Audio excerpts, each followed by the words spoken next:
Hi everyone, welcome back to JobConscious. I have my guest here today, Dr. Penney. You want to Hi talk there. a little bit about yourself, who you are? Yeah, so I'm an associate professor at the School of Communication and Media at Montclair State University. I've been here now, this is my 8th year, so I've been quite a long time. Actually, before we formally launched the school, but it was called Communication Studies Department. Now we're part of this larger School of Communication and Media, which And is also part of, under the College of the Arts. it's really cool. Mhm. Where did you grow up? I'm actually from the Bronx in New York Okay, City, I'm from so Brooklyn. not that far, right? Yeah. And yeah, I was always kind of a city kid growing up, so I think it's a fantastic place to grow up, even in, similar to northern New Jersey. I mean, you're exposed to so many things, and really got the world at your fingertips, which is great. What's something that stood out to you just from living in the city?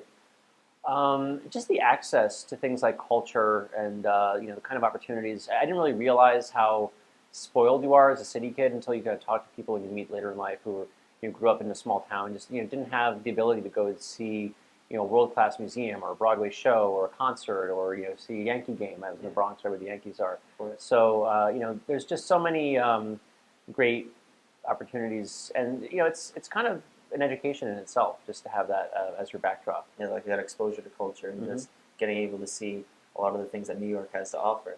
Right. And I know a lot of people that kind of see New York, they kind of like, they know about Broadway and they know about the Yankees, but they only know about it from just like in talk and on TV. Right, yeah. And so having that at your fingertips, whenever you want to check it out, or, even just there's just so much, all constantly going on, events going on that, I had an opportunity to check out when I was younger. I was thinking, in high school, I was getting involved a little bit in theater, and, the ability to actually go see plays. And also at that time, it was when improv comedy was starting, so I got to see I think I saw Amy Poehler way before she was famous. There's really Pretty cool cool, yeah. opportunities that I think, it's kind of unique to New York. A lot of great entertainers come out of New York. Hmm. Wonder why that is. Well, that's where the opportunities are. I mean, a lot of people move there specifically because of the opportunity, and it's not easy, but a lot of stars are made there. Was there anything between, because I know you went to school probably in New York too. High Yeah, I was in high school, school growing in up, New yeah. York. Yeah, absolutely. Now, when you made the decision, I know you went to Northwestern and you Hmm. majored in radio and TV. Hmm. What made you want to major in that? What was that decision like? Well, at the time, I think I was a little bit more interested in media production than I ended up kind of being career-wise. I really wanted to be a film director at that point. So I was looking at programs where you could actually, learn film. And Northwestern has a good program for that. We actually have a great program for that here at Montclair State. Well, Exactly. might as well as I mentioned that. But at that time, it was an opportunity that was attractive to me. And once I joined the department, it's called Radio, TV, Film at the time. They may have changed their name or since. But it actually exposed me to a lot more than what I had originally just come in for. And I think that's something that I think a lot of students that I see as now on the other side being a professor, a lot of students come into college with one set of ideas about what they want to do, and they're exposed to something totally different. And they find out that there's a lot more out there than what they had considered, and maybe even that the initial passion that you have come in with is not something you want to pursue and you want to try something else. So, for instance, as I said, I really had this passion to be a film director, and I started working on film sets. Usually when you start out, you're like a PA, production assistant, or doing very low-level work. You kind of move your way up. And there were some of my colleagues, some students, who were just really excited to move their way up, and started by setting up lights, and eventually they were behind the camera. And for some reason, I didn't take to it. I think I just wasn't cut out for film sets. You have to be a certain kind of person who is going to be there at 5 a.m. until midnight, and then Yeah. be ready to go the next day, and forget about the weekend. Of course. There's weeks at a time when there's no break, and for my personality, I didn't think it was for me.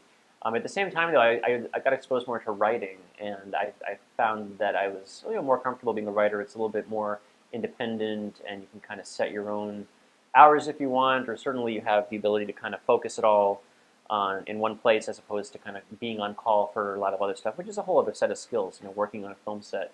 And certain people really excel at that. I was a little bit more, wanting to be behind, a computer screen, for instance, or writing. At that time, I actually started to take a lot of classes in screenwriting, which is really interesting. And I learned a lot from that about storytelling. I didn't end up, wanting to pursue that as a career. Although, I've kind of thought about it. It's incredibly competitive. You have to be It is. willing to, you know, be that starving artist type for a few years. I know some of my colleagues who have made it since, in that kind of field, working and writing for TV or for movies. But boy, did they have to put in some tough years. Tooth and nail, huh? Yeah, and sometimes it really pays off. And what really ended up interesting me were not so much even the screenwriting classes were fun, but the classes that actually really got more interested in were the what we call communication and media studies, which is kind of getting more the academic analysis of the role of media in society, and that stuff just fascinated me. And when I started doing research papers and that's when I started to figure out that I really liked doing it, and also I felt I was pretty good at it. I was getting good grades, I was getting good feedback from professors, and what really started to kind of move me there more was I had the opportunity to do a summer research grant. And this is something you have to kind of apply for, but I received a few $1,000s for a summer, and there are opportunities like this at Montclair State as well, where students get basically a scholarship to do their own independent study. And at that time, this was during the war in Iraq. Had just been started, and this was a huge story in the news and elsewhere. And I was really interested in this controversy that happened around. This is now going back, I think this is over 15 years ago or more. This country group called the Dixie Chicks. Oh, of course. Not ready Yeah. to make nice, right? Right. Sorry. That's not ready to make nice, the song? Yeah, exactly. Yeah. So at that time, I don't know if you ever heard about this, but they got in a lot of trouble I for remember, yeah. criticizing George Bush. Yeah, this was again in the early 2000s. And I ended up doing a research study about how artists who were speaking out either for or against the war in Iraq were being treated on the radio, if their songs were being played or not. And because famously the Dixie Chicks, their music was pulled from country stations because of their speaking out politically. And I was kind of seeing how that, kind of exploring that issue in this research project, kind of looking more broadly at all these artists who have been chiming in on politics. It's something that, it's relevant still today in a way. You see this more and more that, Exactly. celebrities are often, more than dipping their toe into the world of politics. Yeah. So the Dixie Chicks were like the first impact that really set off this like interest in how, like at least for your research. Yeah, it was certainly at the time, it was the big kind of story, and really started to interest me to actually, go and research and find out for myself. Well, is it true that artists are being treated differently in terms of being played on the radio because of their political beliefs? Why do you think that interests you? Well, I was also really into music in general. It was something I liked, and I've been increasingly interested in politics. And actually, a lot of the work that I've done since then is kind of looking at the relationship between pop culture and politics, Mm-hmm. which is, it was true then in the early 2000s, and it's even more true now. Yeah. And not a new trend by any sense, but I really found that was interesting. And what actually got me really, my major was radio, TV, film, but my minor was in art history. Really? And I would really recommend, for students, I think minors are a good idea, or sometimes even a double major, but getting a different whole perspective from another area of study could actually be really relevant. So for instance, I had this amazing professor as part of my art history minor. It was a class about medieval art. And they were talking about how these murals that they were doing, like the frescoes or wall paintings, they're basically comic books. They're telling a story, usually religious stories. But this was before, there were mass-produced books. Most people were illiterate. They didn't know how to read. And so they would go into a church and look at the walls, and that's actually how they would learn Bible stories, was by looking at the images that were painted on the walls. And basically he was saying, this professor, that this was cinema. This was, these wall paintings are, the 13th century version of movies that people would see. And you look at them today, and you can still get a sense of their storytelling power. And it really highlighted for me, like, my interest in that kind of storytelling and, the relationship between this, the storytelling and art, and also, we talked about the political power of the time and the power of the church and how that was, and so it was so relevant for what I was thinking about with film and TV and radio. How was it for you to gain all these insights while you were in college and just kind of being introduced to them and having your mindset change through this process? How was that for you? It was kind of, didn't all come at once. I think it just kind of over time. I think what I really did is I tried to follow what I was interested in personally and not what I thought I should do for a job, Of for course. specifically. That's really And important. I got to say, in the first couple of years after I graduated, I was a little bit in the wilderness. I didn't know exactly. I had many different jobs. I was still trying to figure it out. I think a lot of college students come in thinking that, okay, you study this, you major in this, you get this degree, and then you start the next job right after graduation, and that's the rest of your life. Right. It's all set in stone. And the world doesn't really work that way. So it did take me a couple years to kind of figure out actually that I wanted to return to school for graduate school. But at the time, I really wasn't thinking, okay, this is, the career that I want to do. I didn't necessarily think that studying art history, for instance, was, super relevant for a job I was going to apply to. Wasn't the next step. You weren't going on that. Yeah, I mean, there are jobs there. I mean, you're working in an art gallery or an art museum, there are careers in a lot of places, more than you think. But for me, it was just about kind of, I really wanted, I was kind of sold this idea that I think college, it's a real luxury to have. I mean, it's expensive, so you better make something out of it. But you have this opportunity to really open yourself up to all kinds of different things and learn and really explore what you find interesting. Of course. Especially when compared to the previous generations when people would just go and work and they didn't have that opportunity to kind of study what they thought was important to them. Yeah. It was more or less they kind of walked in and that was the job that they had for the next 30, 40 years. Right. And so I say that all the time, is that it's a great opportunity for us to just come to college. And a lot of students come in and they don't really know the next step for them to take. And it's more or less like, well, you've just told a beautiful story about how you kind of found what you wanted to do and how it interested you, and that's how you propelled into research and future endeavors. And and really it didn't all happen at once, though. I think that's really important to emphasize, is that it was not just like this aha moment. I do remember the one moment where I was writing a paper for a class, and I got really excited about my thesis statement, I guess you can call it, or the idea behind what I was writing in the paper. And I got the sense of, not only do I find this interesting, but I think I'm actually good at this. And, but that's one thing that I think I would recommend for younger people is don't just pay attention to all the different opportunities that are out there. Like, listen to the feedback. Sometimes you find something interesting, but people are telling you and you're not that talented. Maybe this isn't for you. But sometimes you get that really positive feedback, and maybe it's just one professor or one person sort of saying, that's really smart. But I got some good feedback there, and I kind of got a sense like, okay, I think I can actually, there's something to this. There's I can do something with this, and I have a talent for it maybe. And discovering your own talent is not a very straightforward process. It's often it takes a winding road to get there. So what exactly set this off? Was there a specific paper? Was there? Oh yeah, I'm trying to remember what that paper was about. It was about oh yeah, I still remember exactly what it was about. We were talking about this is a little bit into the study of media research, where we look at what's called reception of media, and particularly around fan fiction. It's called. You know what fan fiction is? Right, it's when fans make up their own stories and kind of continue the plot. That are in there, yeah. And we were learning about that, and some of the theorists who had come up with basically that the fan fiction was often kind of resolving some kind of tension, or that was kind of giving some kind of payoff that wasn't there in the original text for the audience wanted to see it. So typically, it's a romantic relationship between two characters. You're watching this TV show, and they have these two characters, and maybe they're playing with a will they or won't they, but all these fans, they want to see them together. And you see this now with like writing, fan fiction for Harry Potter, where Harry ends up with Hermione, or Harry ends up with Ron, or however combination you want to see. Right. And they kind of resolve that issue. And so I somehow figured out a way to apply that to professional wrestling. Oh, yeah.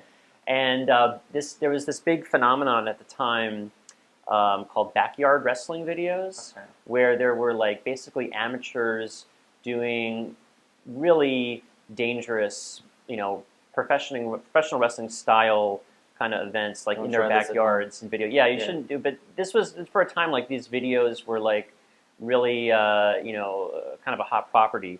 Like this is like the dangerous cutting edge wrestling that you won't see on WWE. And I came up with this idea that I think that these and the backyard wrestling was really violent in a way that when you watch professional stuff on TV, it's all staged. They they do get hurt, but they know what they're doing. And this was like way more extreme. And I figured maybe this is the fans kind of this is like their own kind of fan fiction, rewriting wrestling that in fact it is real, that it is actually as violent as it looks on TV, and they were kind of fulfilling this fantasy that in fact, that this was as bone crunching as they kind of dreamed that it would be. Yeah. So I just remember it was a paper for a class, but there was something about taking two things that nobody else would have ever thought to put together. But aha, I put them together. I figured out the connection personally. And I was sort of saying like, oh, maybe you have a voice as not just an author, but as a thinker to kind of create, new connections and to create ideas and put things together that nobody else would have ever thought of doing. To being an innovator. Yeah, and I thought at the time, I was like, wow, I think that this is actually a pretty unique argument. I think my professor said, yeah, that's a really interesting, argument that you're making, and I kind of got some good feedback there. So eventually, as I started really to pursue media research in graduate school, I was always trying to be as unique and original as possible.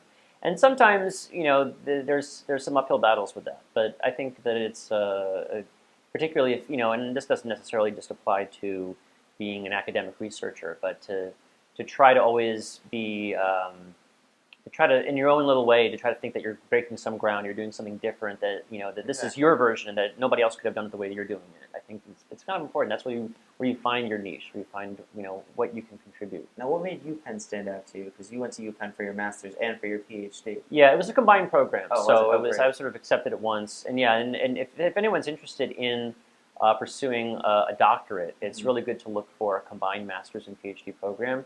The great thing about that is that they offer funding, scholarship basically the whole way through. Master's degrees, if you're doing what's called a terminal master, you're often paying full price. And sometimes people do that because they say, well, I might maybe want to pursue a doctorate, but I'm not sure yet, so I'm just going to do the master's for now. The only issue there is that it likely might be a lot more pricey to you. So if you really do think that you're going to do a doctorate, you might as well look for one of these combined program deals. It's a great deal because basically you start right away working. You do work to earn your way through the program, like you're a teaching assistant or a research assistant for one of the professor's faculty members. So that's what I did. It was 5 years at UPenn, and they have a really excellent communication program. I think it was like top ranked in the country. So I said, why not? And I applied and got in. What do you think made you stand out to UPenn? Or what do you think made UPenn stand out to you in a mutual way? Well, there were several factors. I mean, probably the biggest is that, as I said before, they had a really good reputation, really highly ranked, and they were kind of seen as the #1 program. They're an Ivy League school, so they have that kind of elite, status, which I don't, I've been working in, state education now for a long time. I'm not always focused on the elitism of some of these higher ed, but, they have a great reputation. They have great people there. And, there were contextual factors, like it's in Philadelphia, which is not too far from New York. It's a nice city to live in, so I ended up living in Philadelphia for 5 years. So there's a balance of kind of work and life, but and they gave me a very attractive package. It was you're as a graduate student, you're not making a lot of money, but they supported students pretty well. They had enough money to help support their grad students. So I mean, it's amazing. That was something that obviously I wanted to take advantage of. Of course, and then you were a doctor fellow while you were there too. Well, yeah, I think that they call that, yes, doctoral fellow is basically when you're working through, being like a research assistant or teaching assistant, that kind of thing. That's where you were doing most of your research, then, or some of your research. Yeah, I mean, it was pretty much when you're pursuing, a degree like that, when you're getting into like a doctoral level education, a lot of it is your own project, which eventually will turn into what's called a dissertation. So you go through a few years of coursework, and then it's really up to you, working with an advisor, to basically do an entire research study from scratch, which is the length of a book. And often what happens is that a lot of people who finish their doctorates will try to adapt that into a book. It took me a little time. Portions of my dissertation ended up in the book that I finally published, but it also included some other stuff too. Right. Now, how did you choose your research topics? What about them stood out to you? Well, actually, what I did for my doctorate, it's another interesting kind of winding road story, because how I even got to this topic was through there was a few steps in between. But eventually, I started to get really interested in the idea of T-shirts as communication. So, this was a time as a kid growing up, there was like fan T-shirts of your favorite artist or favorite, sports team. But I was really noticing this was around the time of, now we're in 2008 when I started this. This was when Obama was running for president for the first time.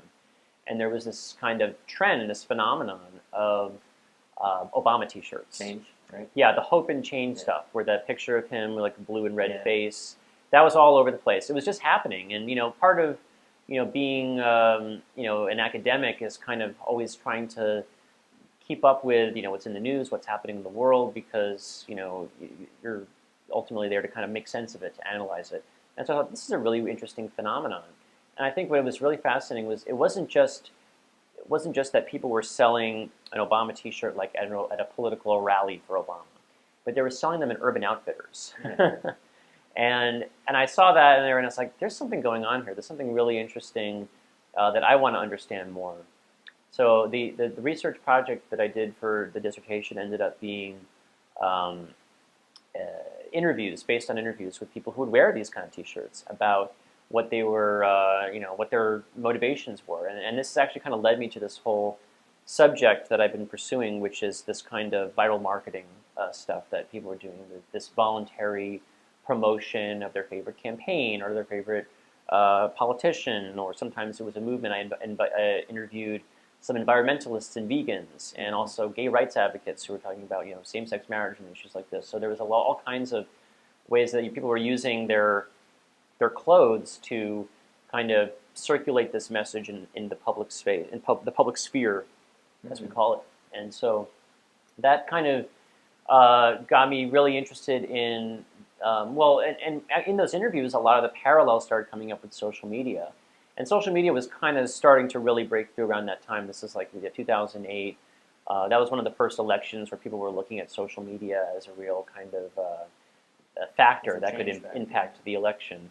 And I started, to kind of cross over into the study of social media actually through this very roundabout way of studying clothing, because both at the bottom line, they were both about this kind of personalized expression and about everyday people participating in the media, and not just being a fan of something, but actually actively becoming this. Sometimes it's called a walking billboard. For your favorite, favorite band or your favorite, political candidate.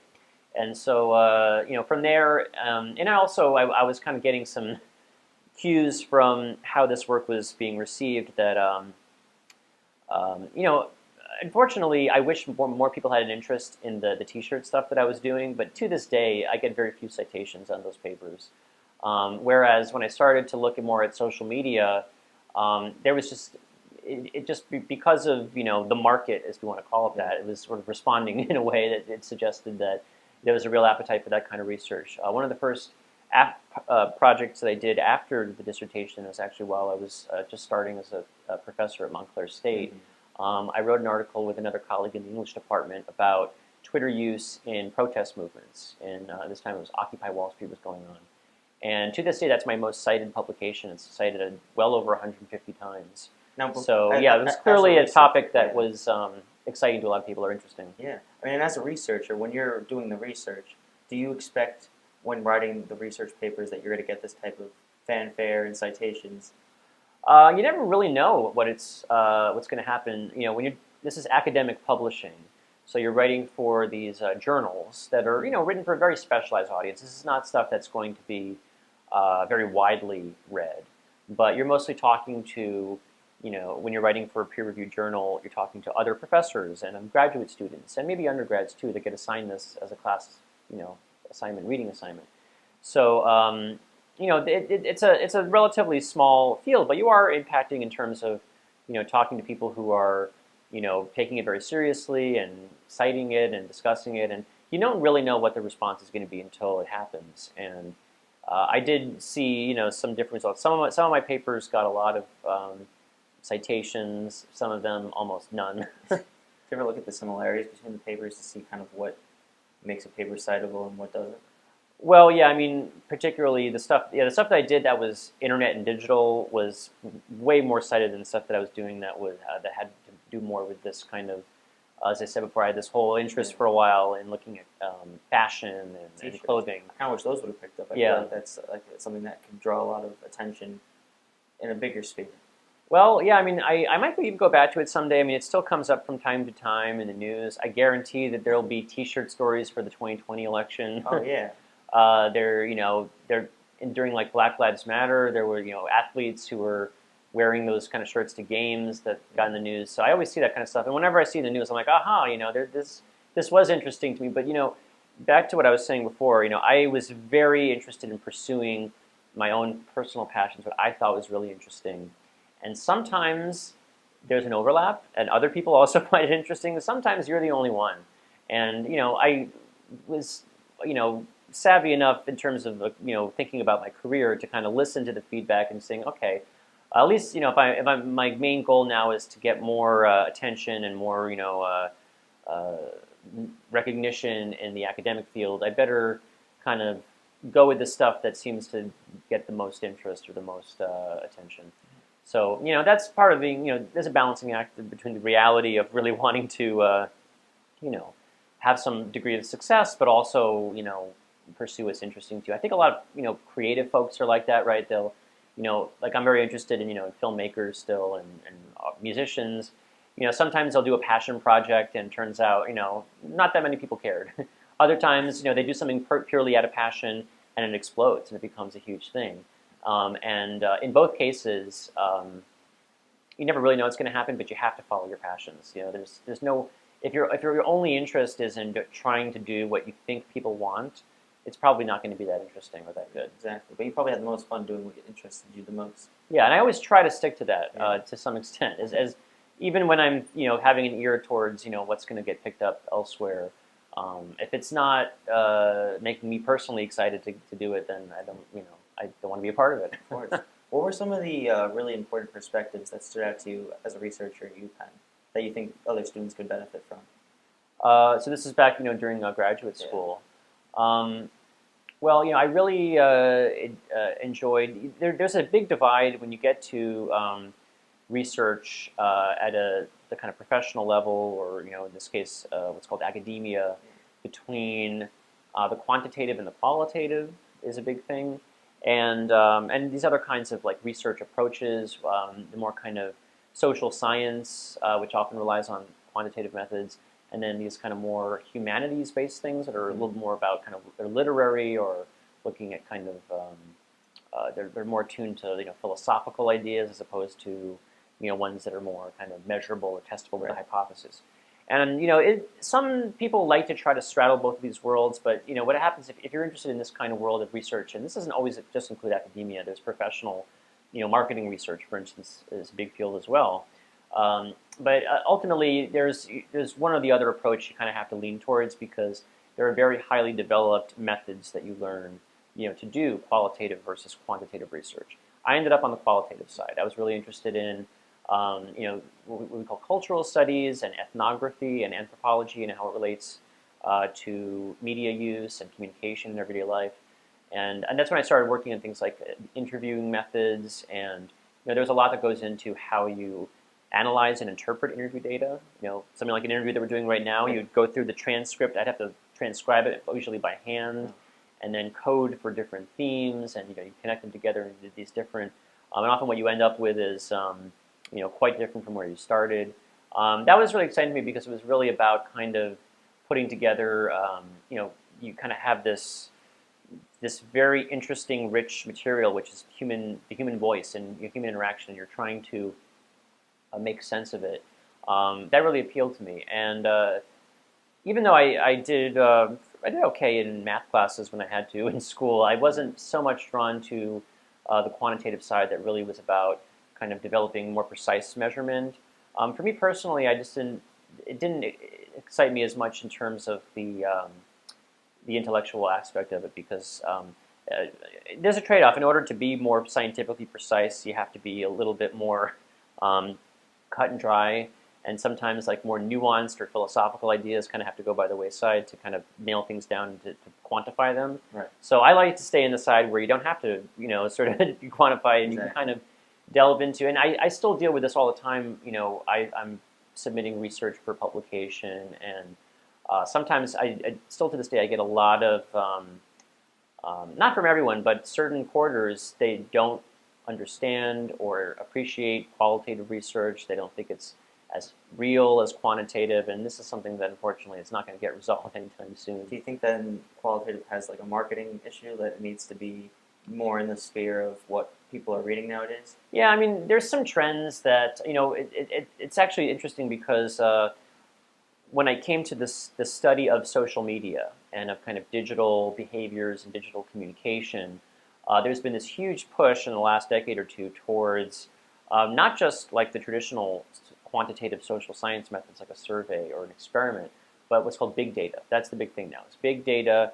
You have millions of data points from Twitter or Facebook, and there's all these new ways that people are scraping the data out of these systems, throwing them into formulas and algorithms, mapping them out with these network analyses things, and running all kinds of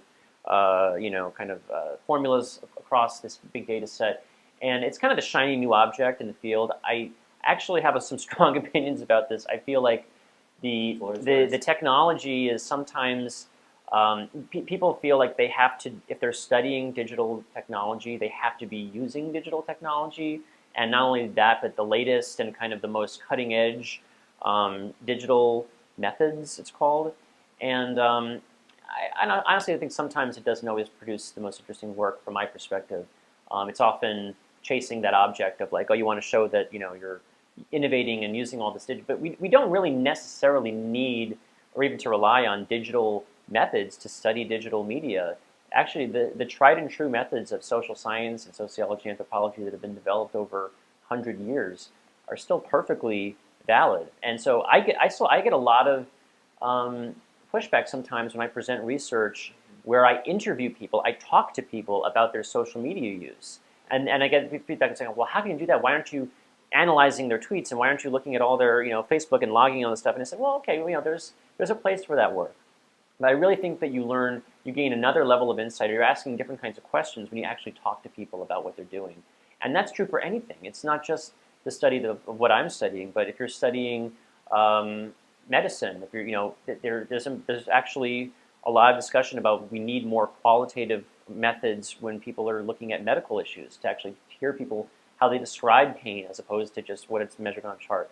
Or in marketing, actually, there's also, I think, been a push towards the quantification of big data, but there are marketing research firms that still do the classic like focus groups and interview methods where they are they're able to approach issues and questions that are just, you can't get to that level when you have to measure it in this kind of quantitative style. So there's a role for both. I don't think that only one is needed, or we kind of need a conversation between both. But that's where I've kind of found my niche. And in some ways, sometimes it can be an uphill battle, particularly, as I said, when I use pretty traditional ethnographic methods to study social media, when a lot of people are saying, well, now we have all this data on the internet. Now that's where you have to be looking at. And I say, well, you can look at that, but I've got some other thing in mind. And I think that certainly, in the book that I wrote that has a lot of that stuff, that there's some place for that kind of work. And I've been happy, the reception of this stuff, even though you can often struggle when you're trying to publish research. There's always peer reviewers. You get some very difficult questions and feedback, and there's plenty of rejection. If there's one thing that I've learned about career stuff that applies to any kind of career is that all that stuff they tell you about having to be resilient and in the face of rejection and keep picking yourself up and keep trying, it really does work. So I published my book at Oxford University Press. It's a very prestigious press. Everybody knows the name Oxford, right? It's very world famous. It's called The Citizen Marketer, Promoting Political Opinion in the Social Media Age. Right, so let's talk about that.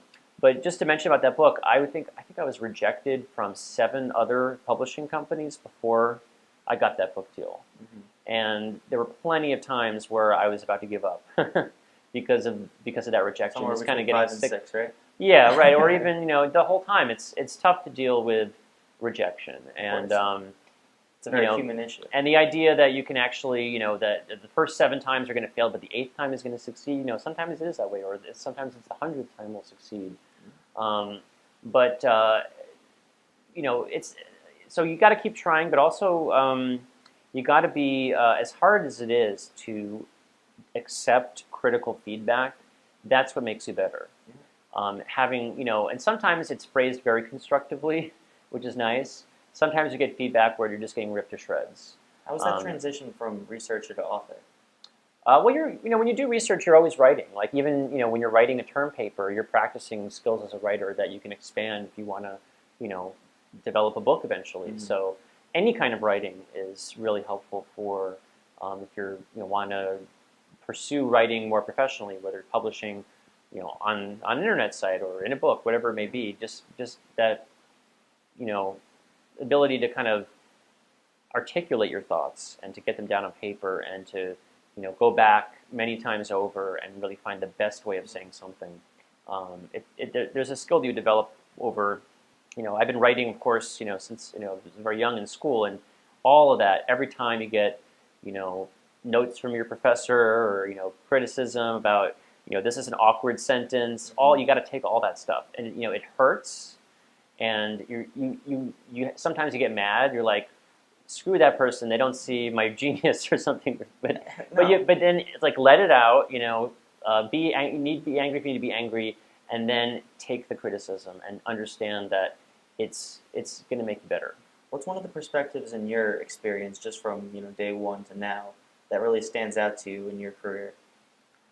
Just out of any experience? Anything that you think would set you apart from others, or something that makes your experience more, something that would only happen to you, something unique.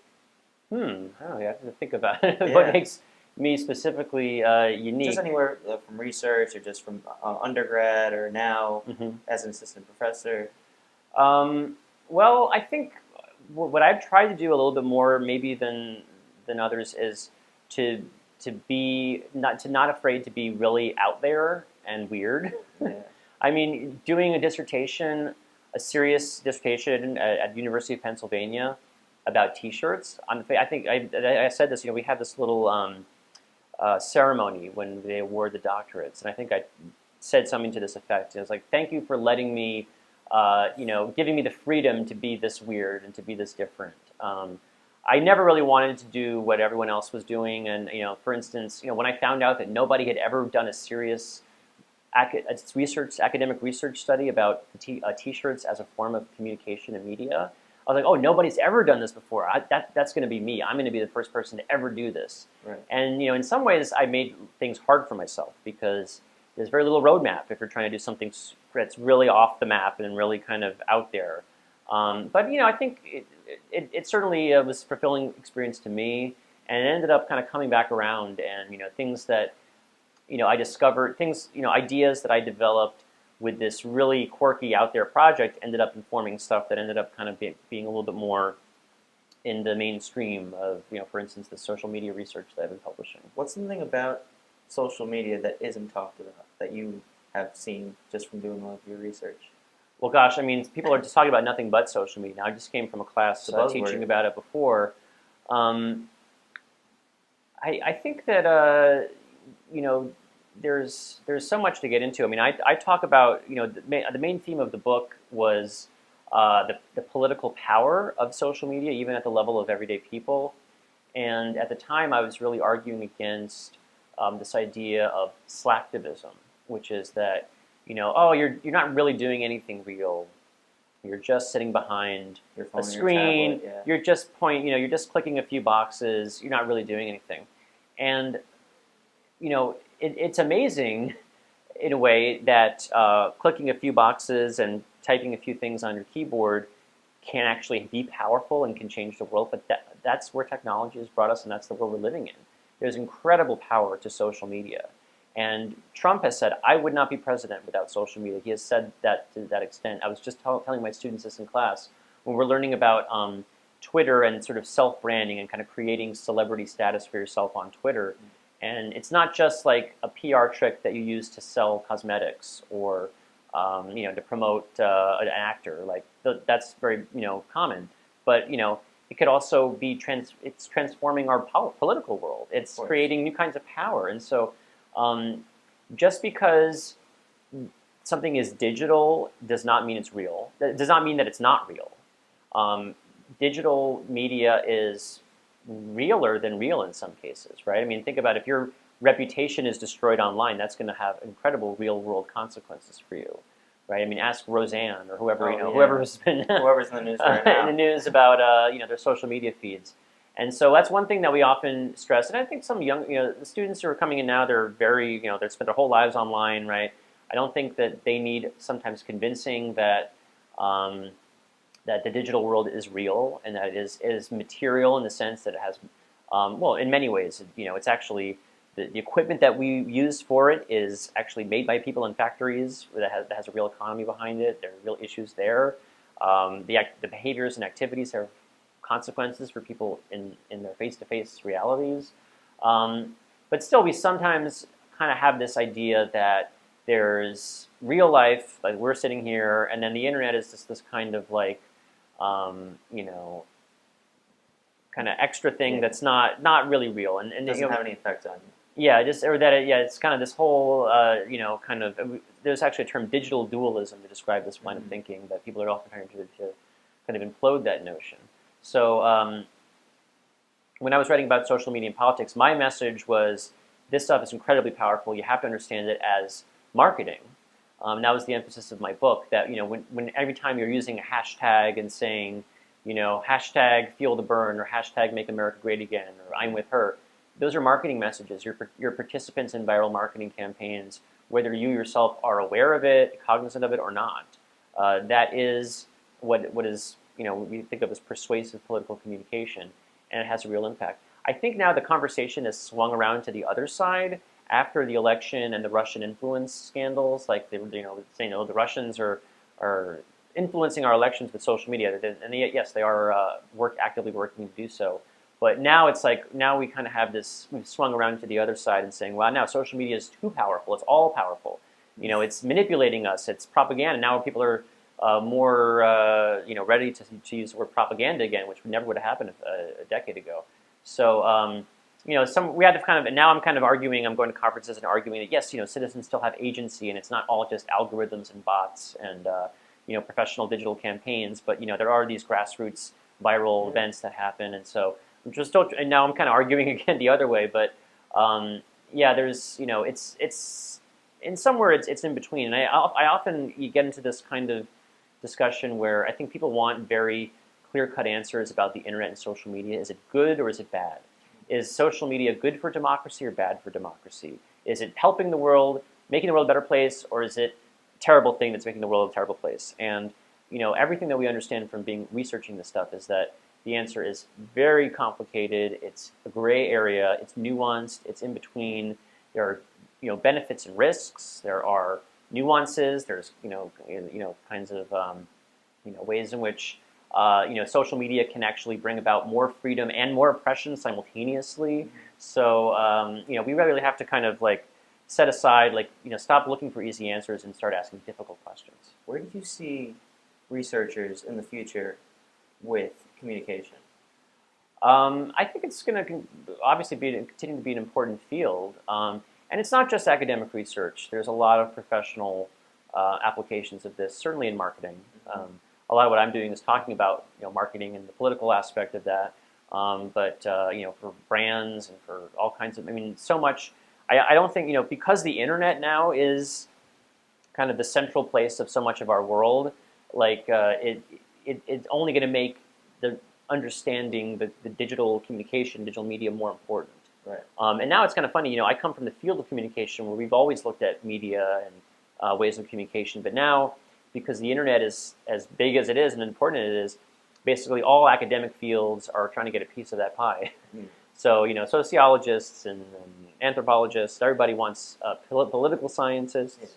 Everybody wants to be the ones who are, studying the internet. But it's I think it's a really interesting field, for people to understand, to actually be able to unpack and decode and kind of explain things that are happening on the internet. Or I think young people are in a good position to do that because they have a lot of the reference points. Exactly. They've grown up with it. And there's a lot of applications for this. All manner of businesses, marketing agencies, PR agencies are looking for people who, not who just are online, but who really can can understand it on a deeper level. So I think it's only going to become more important. That's great. What would you tell someone that's interested in research that's not really sure what the next step to take is? I'd say take it one step at a time and just try out one project and see how it goes and listen to the feedback.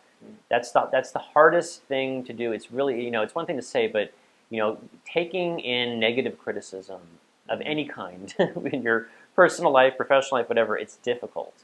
But if you really want to succeed and get better, you have to, as I was saying before, like suck it up a little bit and listen to what they have to say, because it's you're going to be better as a result of hearing other people ripping you to shreds. Of course. Right, and then you kind of build yourself back up again. That's what you gotta do. Yeah. So thanks so much for coming today. I really appreciate it. Yeah. Any last words? Yeah, just good luck with this project. It's really exciting, and I hope whoever's watching can get something out of this.